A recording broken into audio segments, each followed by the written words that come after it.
Hey guys, it's Sebastian back with another video, and today I want to talk to you guys about building value in yourselves and ensuring that you're able to create something for your life based on your own skills, abilities, and merits, right? So if you look at the way the system operates now, I've talked about this in the past. We already live in a similar system to, you could call it a matrix in some way. The United States is really like a feudal land in a lot of ways. There's these corporations that essentially run different empires, different companies, own many of the companies, many of the brands that you see. What we call diversity is ultimately the same brand at the end, right? They're all come back to the same mega corporations.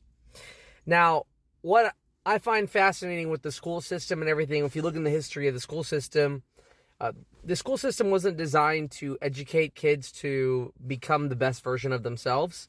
As an educator, I taught preschool for 5 years. I also have a bachelor's in child development. And being someone that taught and understands the way children grow and develop, clearly the school system is not meant to educate in the way that it enhances their learning systems. If this was the case, then school would be successful.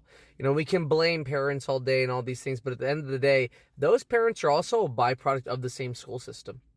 So, at the end of the day, you want to blame parents, but who taught those parents? Those parents come from the same exact system that they're putting their kids in, and you expect them to have some kind of change or difference. Now, when you look at the way the school system works, it doesn't teach critical thinking. It doesn't teach people to really engage and find their skill set, develop themselves. I'll tell you right now, a kid that has a skill that they've been developing for the last 5 to 10 years is going to have a lot more worth than any kid with just a general ed education. And even with the general ed education, some of the things do not make sense. That what we're teaching doesn't make sense. We are not advancing the society in a way where the kids are able to build value within themselves.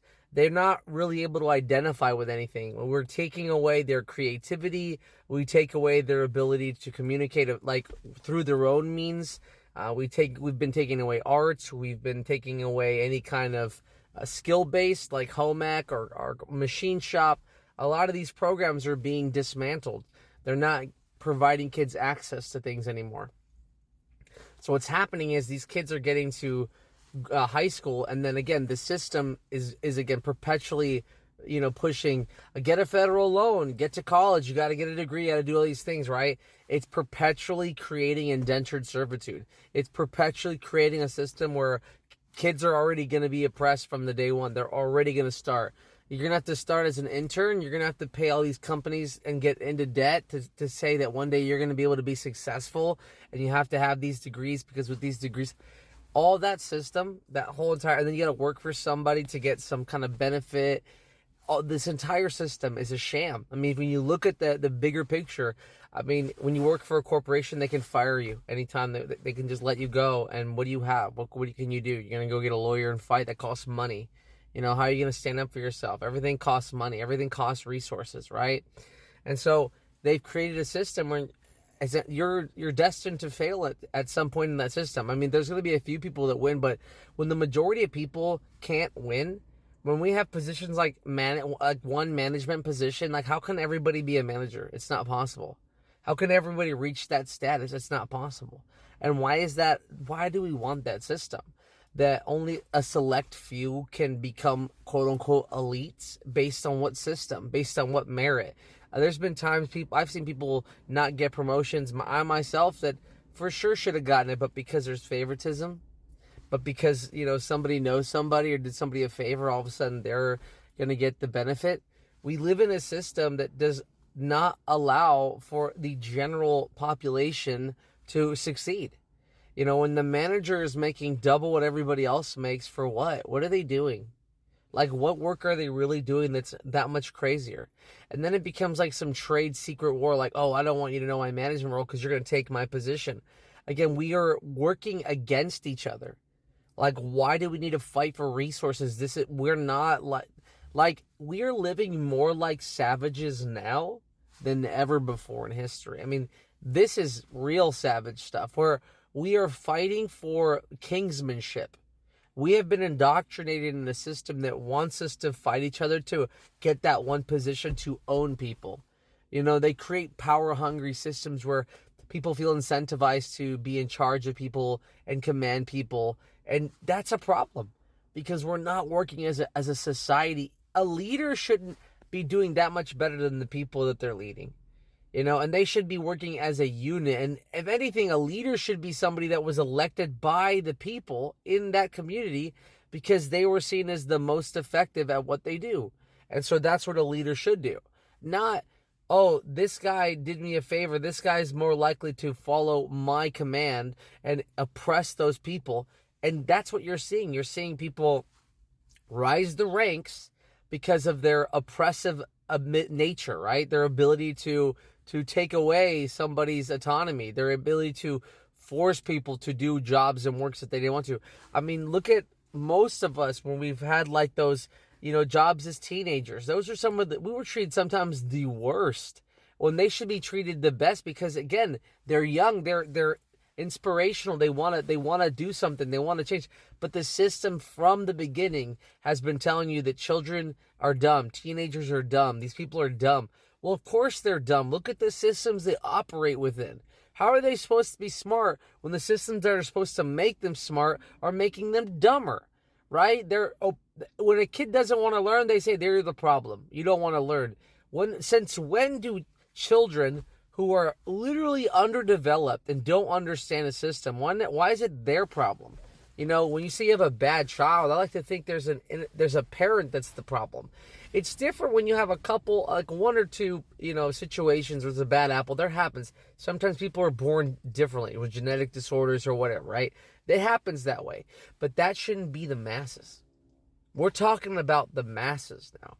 We're talking about, you see a teenager, you think, oh, stupid, dumb, whatever, incapable. You have been conditioned to believe that. It's fascinating to me to watch people talk about my children and say, oh, your children are so advanced, your children. And I'm like, no, my children are experienced. They're worldly. They've been allowed to research. They've been allowed to educate themselves and develop a skill set without being seen as lesser than, without being seen as ignorant. The more that you perpetuate the things that you are being fed that you don't see yourself, the more that you're doing harm in this world. You know, I have people that I know that, again, grew up in a time where, oh, school is this and you have to do this. And it's like they never stop to just think. That is the biggest crime against humanity, is that they've encouraged people to stop thinking.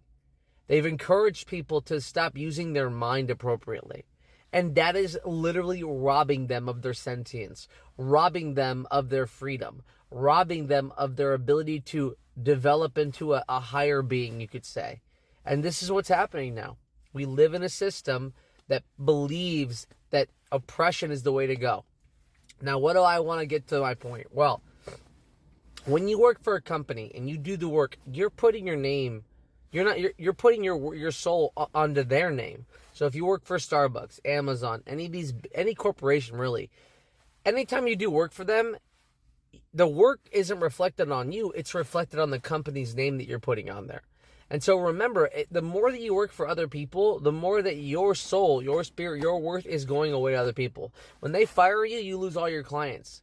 So really start to understand that you can develop value for yourself. What can you offer? What can you do? How can you develop yourself to get more value of what you're worth? And then you really build that part up, right? Understand what skill sets you offer. Understand what kind of consultation stuff you can do. Understand what kind of abilities that you have. And when you understand this and you create your own business, your own model, your own way of developing value, it's yours. You know, it's better to get fired by one customer than the entire company, because you lose all your customers.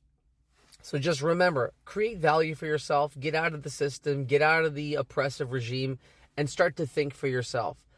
Take moments to understand that you have value beyond your understanding right now, because you don't understand the value that you can have. All right? So I want to see you guys out there learning who you are, finding your skill set, and really becoming the best version of who you are so that you stop being a part of this fucked up system. Take it easy, guys. I'll see you guys in the next one. Later. Hey guys, Sebastian back with another video, and today I'm going to talk to you guys about another subject that I love to talk about, which has to do with autism and ADHD. Specifically, there's a lot of pop culture references that I find fascinating in explaining how ADHD and autism work as a team. And once I explain it to you guys are going to see what I'm talking about. So, in my history, what I believe from my practice and everything that I've done in my life, that I do believe that we see ADHD and autism as these oh no, mysterious diagnosis. What are these? But the reality is, from what I can tell and see in the world, it's almost like every human being to some extent has these things, right? So it is a spectrum disorder, right? So because it's a spectrum disorder, you're going to see that there are a lot of different varieties of how this can affect people.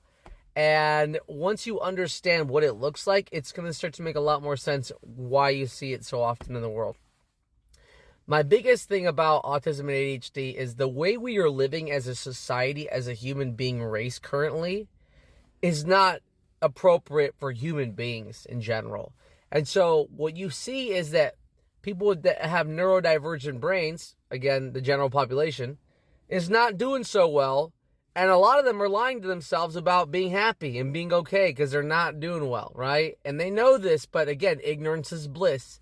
I have, family members who I actively see having a horrible emotional regulation ability and just willfully ignorant to, I don't know what's going on. I'm just going to keep pretending like everything's okay, haha, but that's not the case.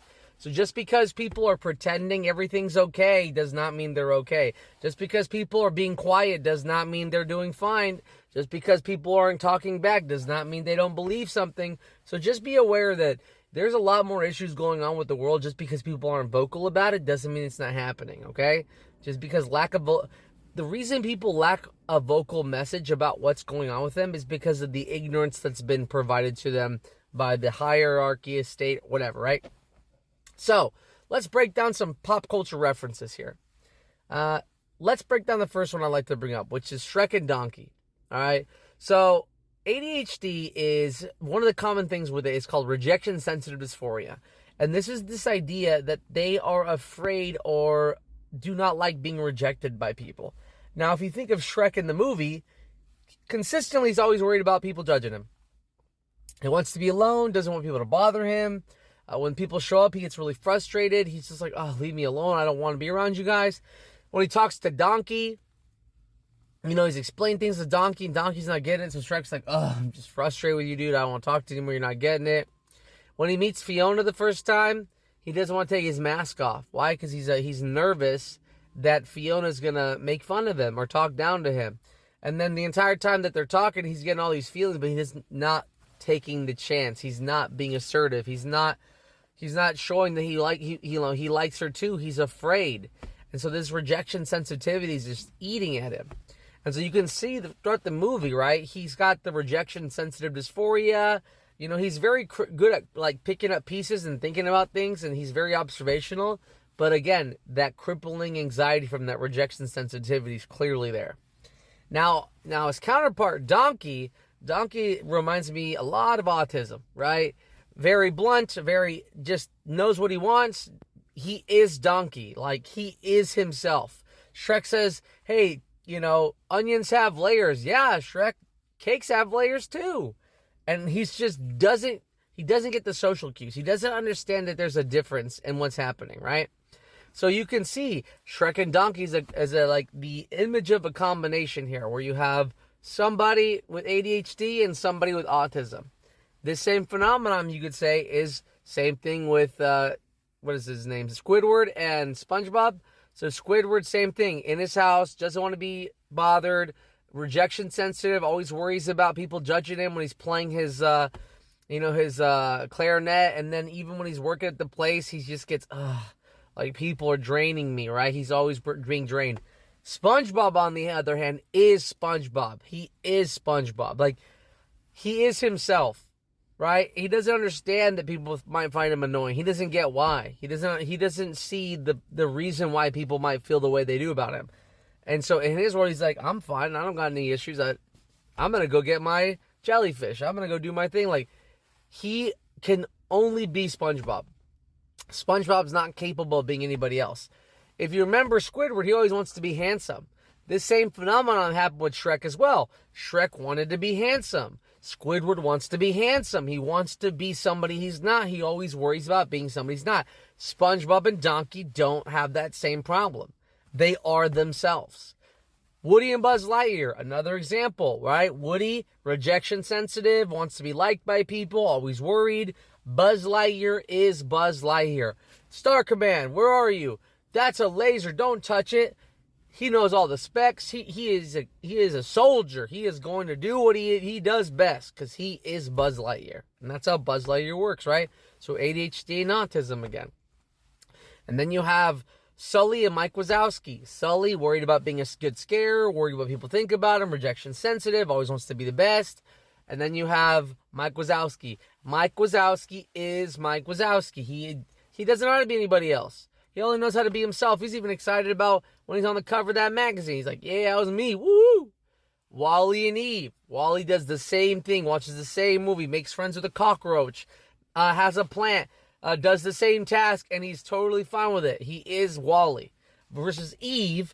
Eve is very observational. Eve is like, oh, what's going on here? And then Wally imprints on Eve, that's it. You're my friend now. I don't know. We're friends. We're going places together. So that same phenomenon, right? You could do this with Lightning McQueen and Mater. Lightning McQueen, ADHD, wants to be handsome, wants to be recognized, always trying to be the best. Mater is Mater. Mater doesn't know how to be anybody but Mater, right? So another example of ADHD and autism. You could look at Marlon and Dory. Marlon, ADHD, Dory, autism. So here we go again, the same combos, right? You start seeing it throughout so many different mediums, so many different movies. It's the combo, right? It's the critical thinker and the rememberer, right? It's the one that always wants to be somebody else and the one that only knows how to be who they are. You're going to see this combo all the time. There's some interesting combos too. Sometimes I see autism with autism. That'll be like Lilo and Stitch. Those two people have autism. I would say Nani probably has ADHD. Look at the house she has. It's kind of a mess. Things are everywhere. She's always worried. She has a hard time like processing things, and she has a hard time understanding Lilo because Lilo's such an extremist because of her disability, right? And so this is what causes that friction amongst them. And so again, when you look at TV, when you look at the cartoons, when you look at the different mediums, you can see this type of situation starts to pop up everywhere, right? I mean, again, there's probably so many more movies onward, right? You have the brother who is the magical one, and then you have the other brother who's the chaotic one that's always like, but he only knows how to be himself, right? So the older brother only knows how to be him, and the younger brother always is trying to impress people, always trying to be somebody he's not, always trying to improve. If you look at Fix-It Felix, he gets with that one chick. Fix-It Felix, definitely ADHD, always wants to help, be doing things, be positive. And then you have the girl, she is the bug killer, right? Wreck-It Ralph and Penelope, two people with autism hanging out, again, right? They only know how to be themselves. And if you think about it, Wreck-It Ralph, he doesn't know what's wrong. He doesn't know why people reject him. He doesn't understand what he's doing wrong. He just wants to be liked. He just wants people to like him, but he doesn't know how to be anybody but Wreck-It Ralph. Same thing for Penelope. She wants people to like her too. She wants people to understand her, but they don't understand her because she doesn't understand herself sometimes either. Because she doesn't know how to be anybody but herself. She only knows how to be her.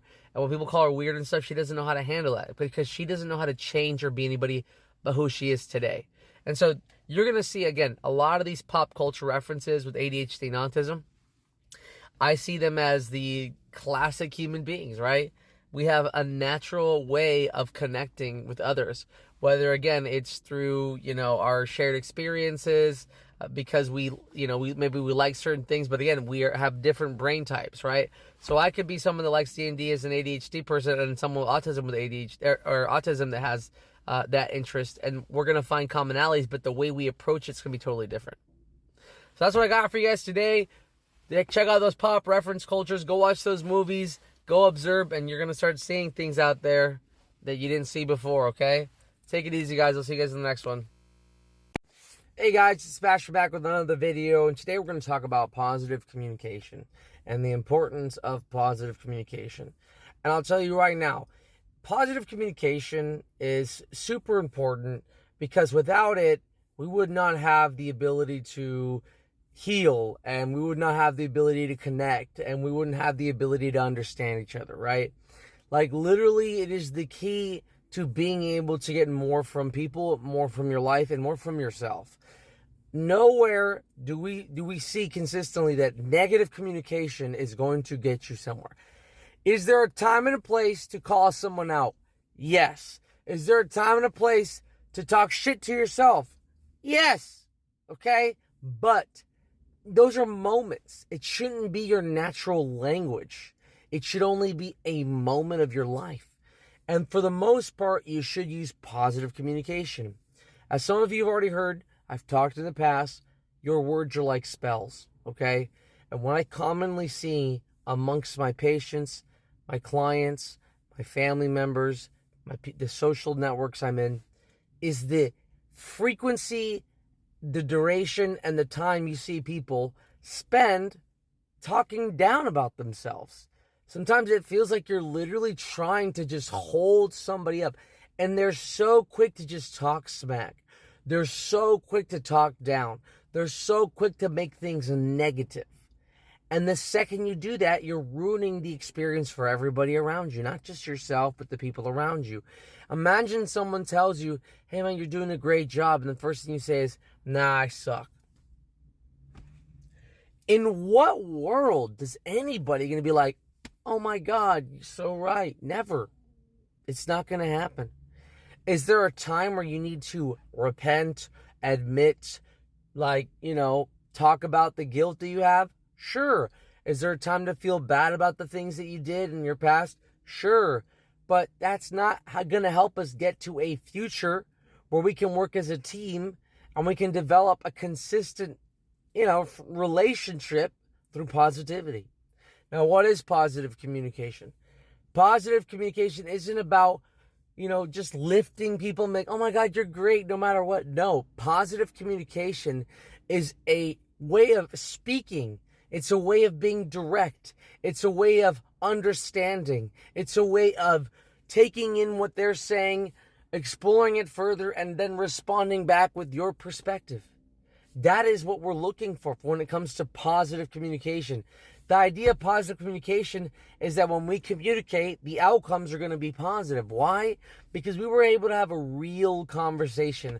We were able to get through and talk about what we want to work on. There was a lot of negativity in the world. There's a lot of people who want to talk down to people, who want to disable people, who want to discourage people. Why? Because it gives them an advantage in life. It gives them something. It gives them a sense of accomplishment to bring others down because they don't have a point to their life. They are lacking a structure. They're lacking enlightenment. They're lacking stability. So they don't know how to be positive. Right? There's some people that you try to make positive conversation, and the second you do that, they start victimizing themselves, causing problems, causing havoc, because they don't want to take responsibility for their lack of positive communication. And where does it start? You guys know it. It starts with parents. It starts with the social groups that you grow up in. It starts with how people are talking to you, looking at you, addressing you. That's where a lot of these issues will start. It starts from the foundation upon which you were created. That's why it's hard to talk positive. I've seen a lot of people in therapy try to get their life together, but the biggest hurdle they have is they do not know or understand the mechanism or power of positive communication. I'm going to give you an example. When I was a preschool teacher, it makes me so frustrated just see how ignorant people are. It does. I had a student, right? And they kept saying, ay, que chiquito, que niño, es un bebé. And he wasn't a baby. And it was literally affecting his mental health. This child was getting frustrated and angry. And when I called out the director, I was only a student aide, or I was like not student aide. I was like a teacher's assistant, a teaching aide, right? So for this preschool, because I just finished my graduation stuff. And I'm sitting here, and this director keeps saying his baby, es un niño bebé, because he was little, right? He was literally little. And I said, you don't do that. You're hurting him. I know, no, it's just words. It's just words. It's just words. In the classroom, this child was allowing people to bully him. they were treating him like a baby, and it would affect him emotionally.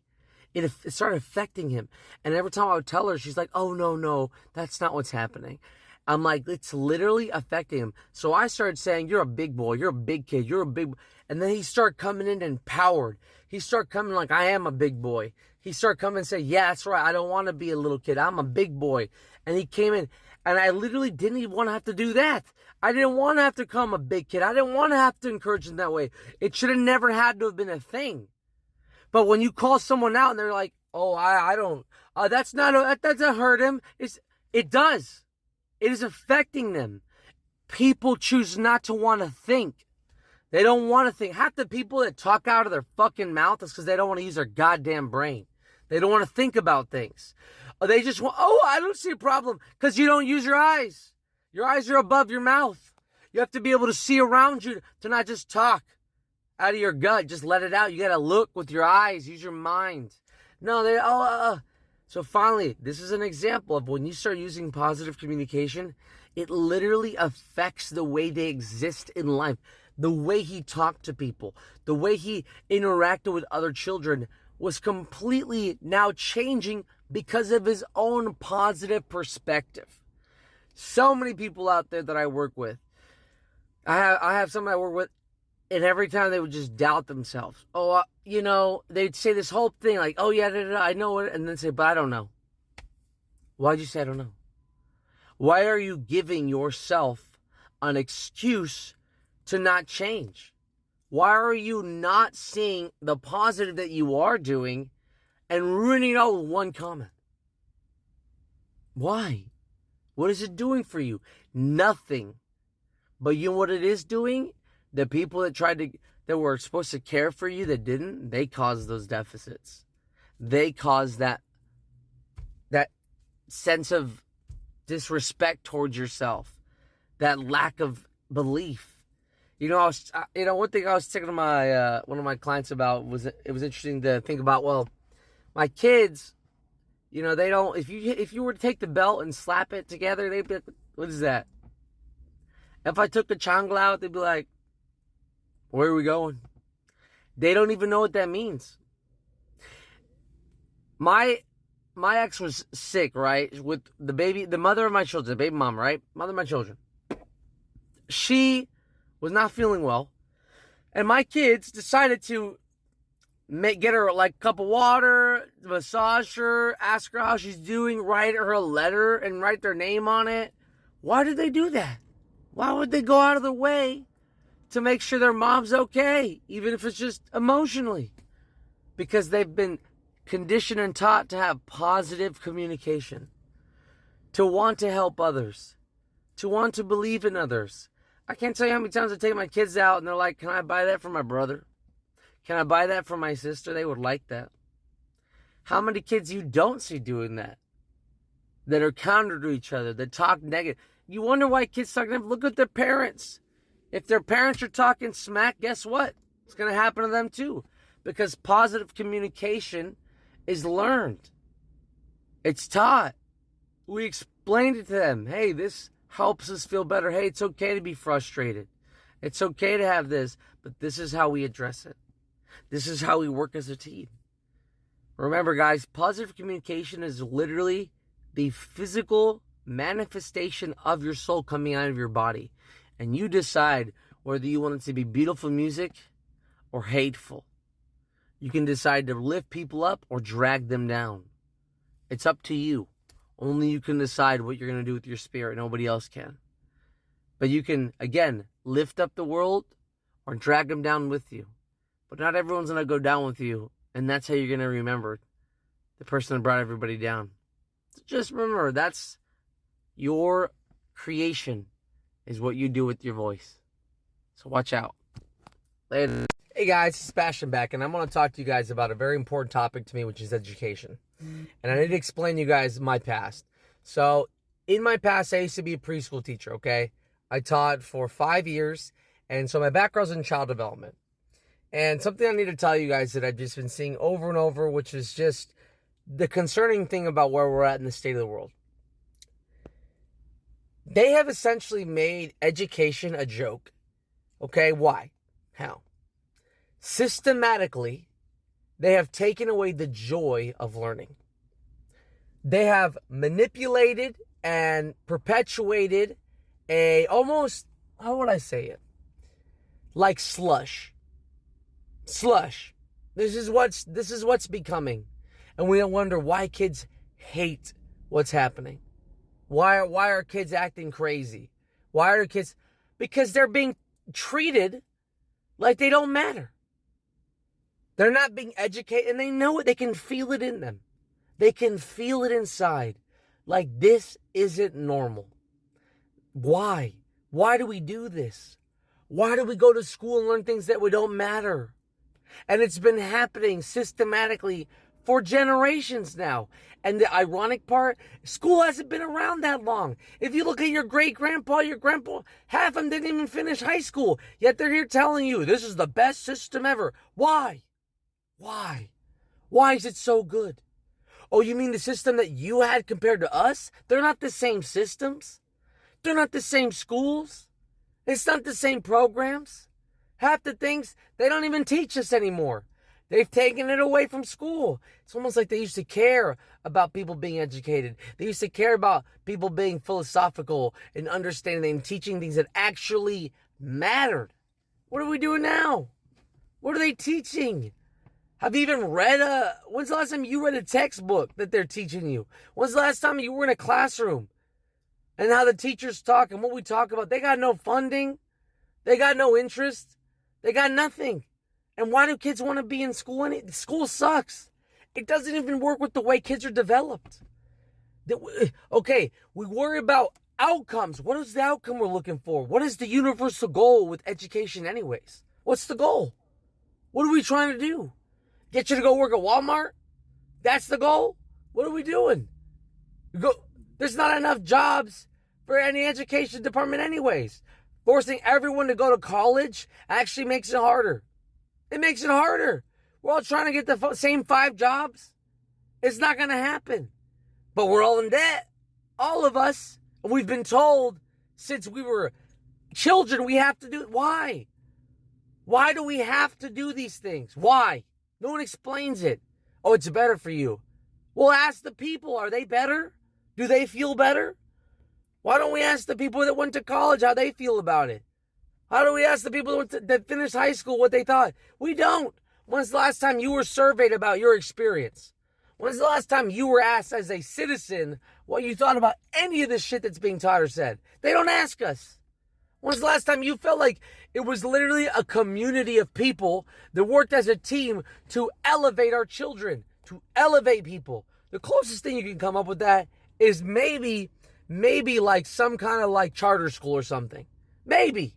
But even then, this is what ends up happening. You get a school that's very good at what it does. All the elites and the rich start to take it over.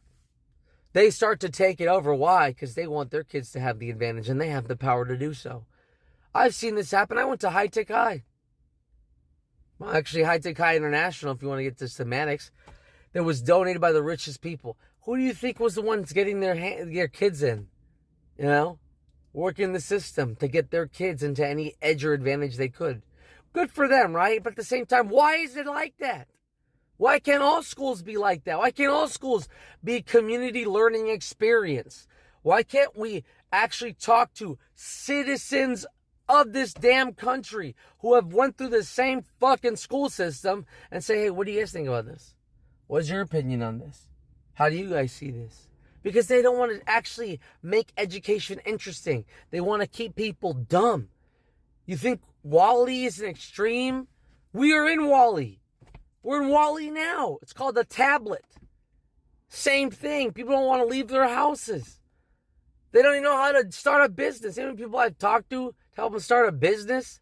Because they don't educate you. They manipulate you. They keep you stupid. They literally don't want you to know stuff. They dangle education and information on a fucking string. Oh, you want this? And then the worst part, let's say you get your degree. Let's say you get it. You get your degree. You're finally there. Now what? You're going to go work for somebody? For somebody else? It's crazy. You could be working for someone that doesn't even have your degree. that doesn't even have your education.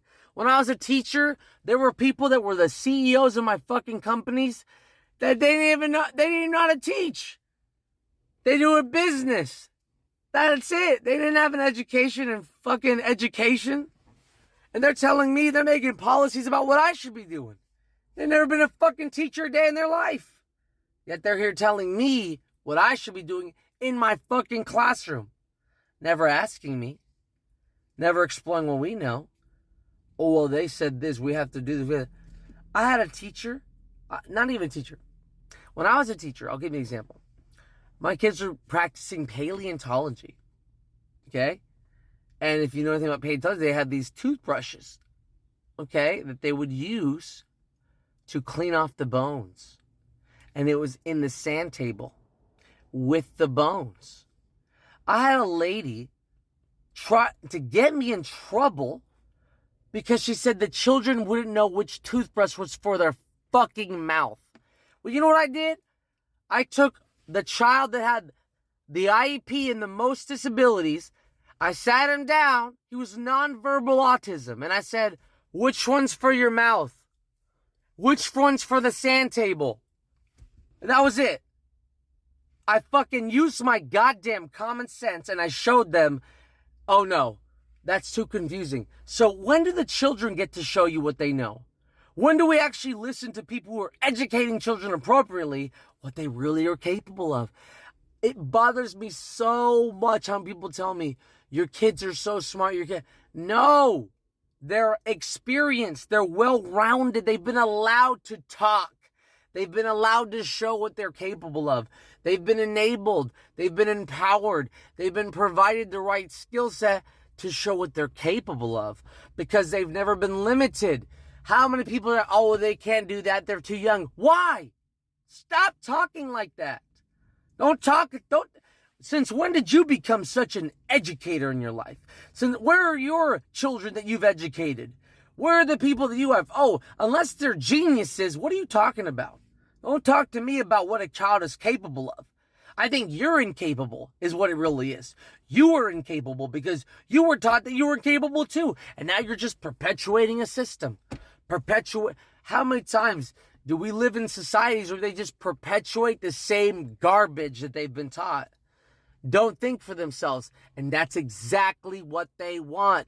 Why do the elite have tutors that teach their children from day one?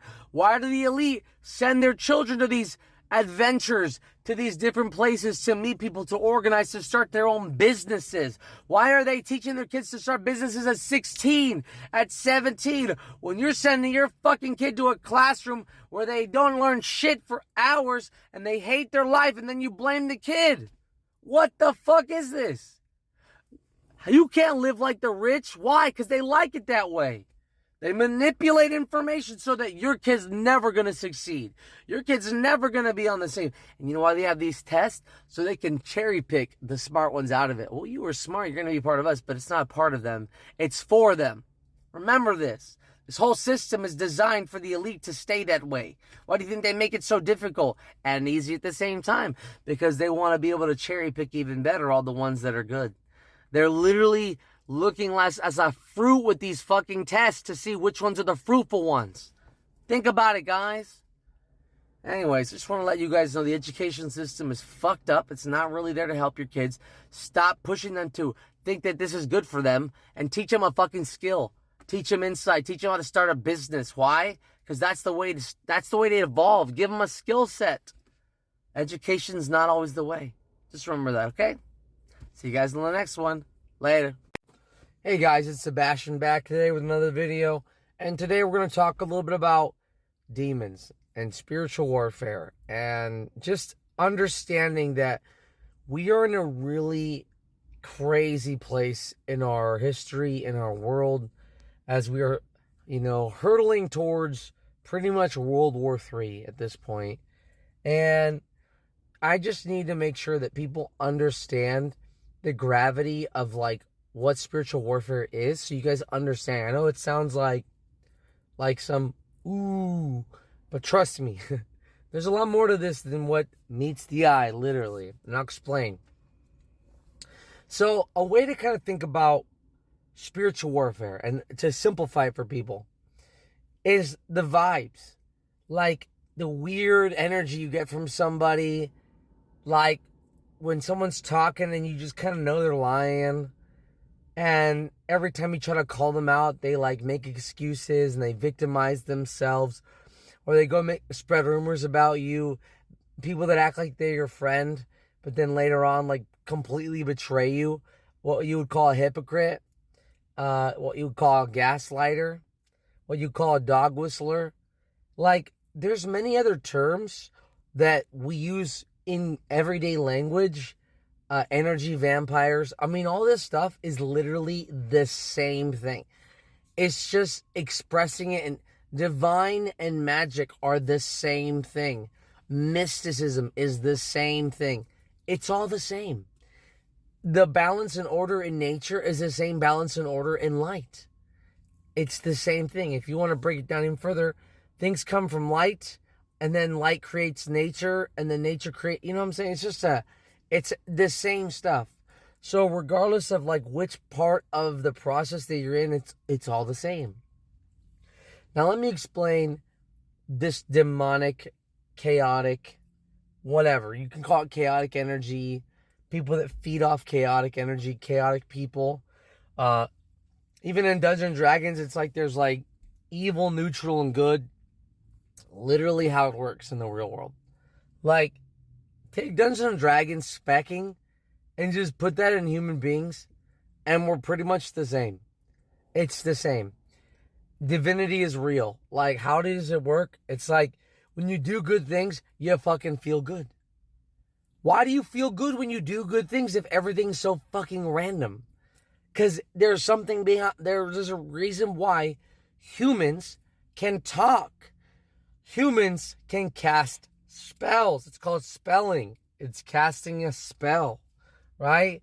Like, we can teleport to the future like an oracle. What is an oracle doing? I saw a future. That's literally casting a spell. You're putting your soul, your conscious state, into an alternative reality. Literally, you can even do it in your mind. You're literally experiencing it right now, and it's affecting you. And anytime you see an oracle, like, you're just predicting the future with your spirit. Same thing if you go to the past. Oh, I recall this, or I feel that. You're just visiting the past with your spirit. And then when you live in the moment, you can experience miracles because the connections are there. You're like, that's wild. Well, that's wild. That's wild. Why is this person in front of me right now? Why is my friend at the same place that I'm at and I wasn't even supposed to be here? How did that happen? Because you listened to the moment, and the moment led you to the perfect place. Gandalf, right, had it down. He said, a wizard is not nor early nor late. He is always on time. And remember, time is magical. It takes time to cast a spell. Even if you want to go, let's talk, okay, another way to look at mysticism, Dragon Ball Z. You got the aura. You got the mind, body, and spirit. It's literally called spirit. People do this in Dragon Ball. Naruto. The same thing, chakra. You got your mind, body, and chakra. It's all the same. It's the same idea. It's the same principle that you have this ability to impact those around you. We just, shamans, okay? Shamans are the same thing as like modern day. Okay, let me explain this real quick. So there's two types of psychologists, or therapists, really. There's therapists, they're like the engineers that know how the system operates and can also fix it.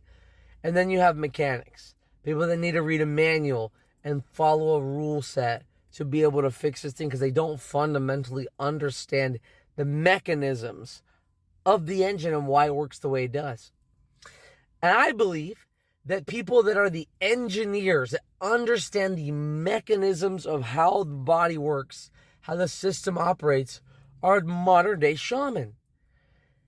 When you have people that are using a manual to fix people, when they're using the same cutouts, when they're using the same like repetitive tools, that's not the same thing as somebody that's healing your soul. They are literally trying to, how would I say, they're like urgent care versus primary care. Like urgent care just wants to keep you together, okay? I see some counselors as people that want to keep people together. So they're just trying to hold you like glue. Oh, you did the thing, right? You did. They literally like check, okay, well, work on the breathing, work on the thing. And they'll even do things like, let's do mindfulness, or like, let's do breathing. And they'll do these things without truly fundamentally understanding what the mechanism is. Like they'll say, let's breathe, and they'll get like a sample of like, wow, that's really good. It's like walking. Hey, walking is good for you. And yes, walking is good. But that is not going to lead you to getting the physical peak that you're looking for if you're just moderately walking. You got to do the deep type of exercise. You got to dig deep in your body. You're going to hurt.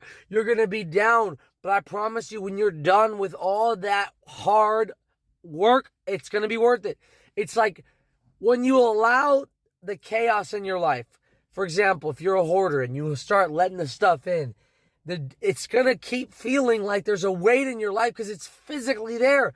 This same process of hoarding can be somebody who does this emotionally, hoards all their emotions, hoards all these belief systems, all these negative things. And this is just going to cause chaos in your life. And when this causes chaos, and someone's like, go in and clean your house, and you say, what, man? I'm trying, man. It's been hard, man. That is chaotic energy. That is demonic energy. That is the problem. That is the darkness. It doesn't lead to enlightenment. The inlight. It literally sucks out your light because you are living a lie. You get home and you're literally living in a lie.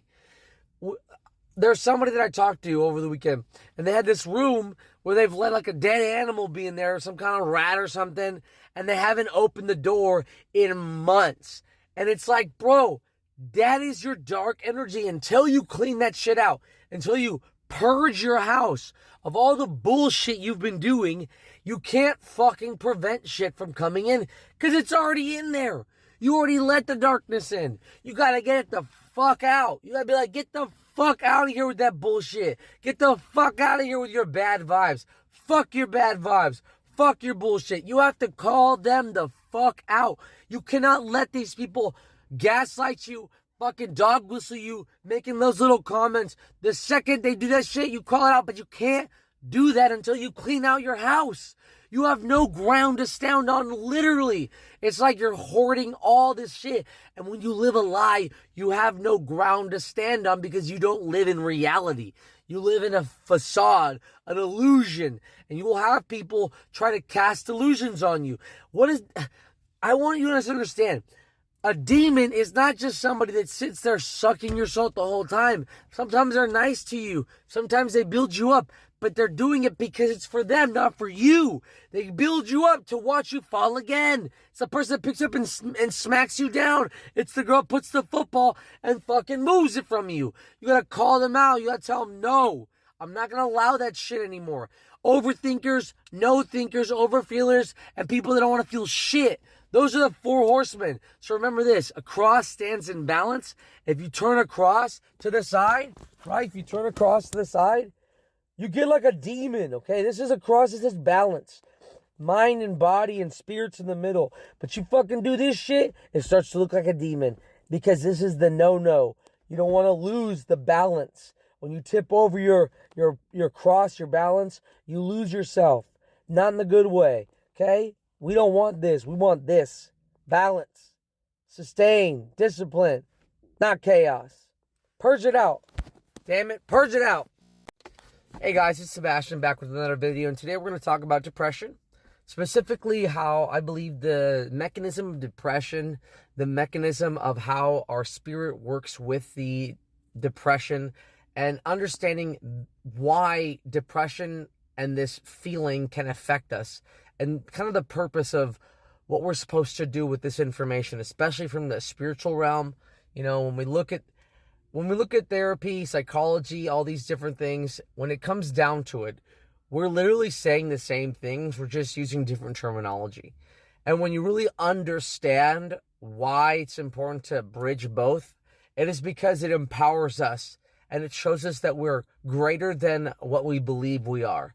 When we break down things to a scientific method and we break things down, we take away divinity in the sense that we give away our power. We give away our strengths. We give away our knowledge. And really, we should learn to take those things back, because without that power, you're missing key components to activating true healing. Because spirituality is a healing mechanism. It's a way to heal the body. Science, or the terminology used in psychology, is a method of understanding a system and the operations, but it is not the way to heal the operations. It's not the way to alleviate the buildup. We are not just a mechanical machine that has an operating system. We are a living machine. And there is a difference. A machine cannot repair itself. We can. The same fact of a computer cannot upgrade its hardware, we can upgrade our hardware. We are able to grow muscle. We are able to regenerate organs. We are more complex than a computer. We are a computer with an organic material. We are a self-healing computer. When you understand that we are able to heal, when we're able to process information and grow from it, we're able to update our processing, so our software and our hardware and our power. So technically, we can upgrade the entire system, right, on our own. We have the capabilities of achieving greater purposes, unlike a computer. There is going to be a level of capacity that a computer can reach that was no longer able to, go forward or go more unless you upgrade the parts. Human beings' parts may have a limit to what their capacity is to some extent, but the limits that you're able to achieve with the human body are going to surpass what a computer do to upgrade itself, right? If a machine was going to upgrade itself, it would have to consistently keep upgrading the parts, right? It'd have to keep upgrading the systems, unlike us, where we can change and upgrade ourselves within an ability of putting time, energy, and attention and focusing on those details that would help us ascend essentially to a higher purpose, a higher capacity, whether that's in the mind, the body, or the spirit. We are able to improve these elements, again, unlike a computer. Now, what do I want to talk about when it comes to depression and the human spirit? Well, when we look at depression, there's a couple things that come to mind for me. And it mainly comes that depression is going to come from the gut, right? I believe that the gut, the depression brain, is what leads us to getting swollen and bloated, right? So if you think about how it's also the blood that gets affected by the depression. So our depressive state affects our blood flow. It affects our, because we don't move, we're more lethargic, we slow down. And when you're slowing down your heart rate, you're slowing down the mechanisms in your body. You're not providing your body that kind of flow to life, that spring in your step. You're taking away your energy and you're lowering your frequency. You're lowering your kind of your energy level, the vibration that you give off for people. It lowers. It becomes very low. And this is, to me, where we start to experience, again, those problems with our circulation, those problems with our gut. Because, again, the gut is a very powerful mechanism. It's its own brain. That's why when you're in a coma, your gut is still doing its job. That's why when you're in the womb, you start out with the stomach, because the stomach is self-developing. Even before the heart and the mind, the stomach is already doing its job. So it already has the initial brain power to continue to at least the bare minimum of existence necessary, which again is just to self-fill its systems, right? So when we look at depression, I look at depression as focusing on the past. That's why children typically talk about the past. They talk about, oh, you never take me here. Oh, you never do this with me. Oh, no one ever likes me. So they get low energy from thinking of a past that they maybe felt wronged, or they felt like they weren't able to get something they deserved. They felt that, something they wanted to do wasn't provided to them. So they get sad about it. They get low about it, right? And again, children are a closed off system where they are feelings and desires. So they go in a closed off system. Feeling, desire, feeling, they don't think yet. Feeling, desire, feeling, desire. Now, when it comes to context about depression in adults, adults that are depressed are adults that are focused on the past. They are living in a past. They are living in a time where they feel like they've left their soul behind somewhere. So if someone died and you're, thinking about this person or you're remembering them, you're living in the past. You're sitting with that memory of them. You're sitting with that energy with them. And so you're literally pushing your soul, your spirit, your consciousness into a past that's not the now.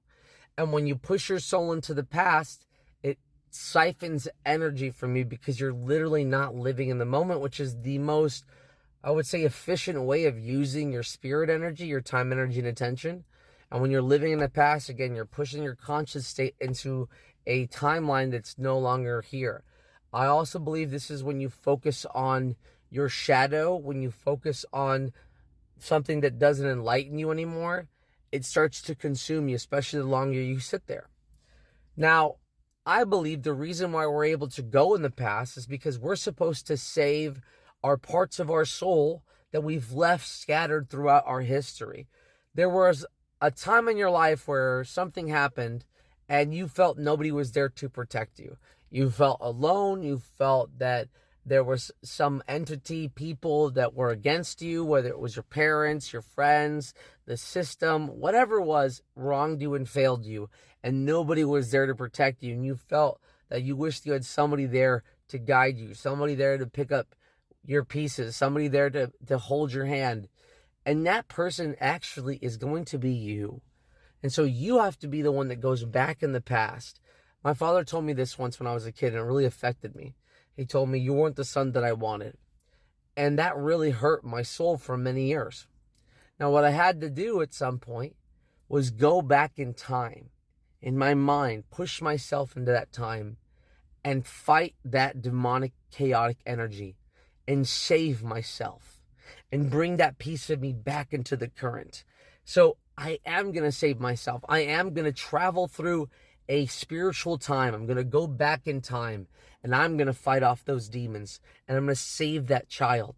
I'm going to save that little kid, that little piece of my soul, and I'm going to bring it back with me and I'm going to reunite it with the unit. And we're going to use that energy, that ability to fight off those demons from my past to save myself and bring myself to the current.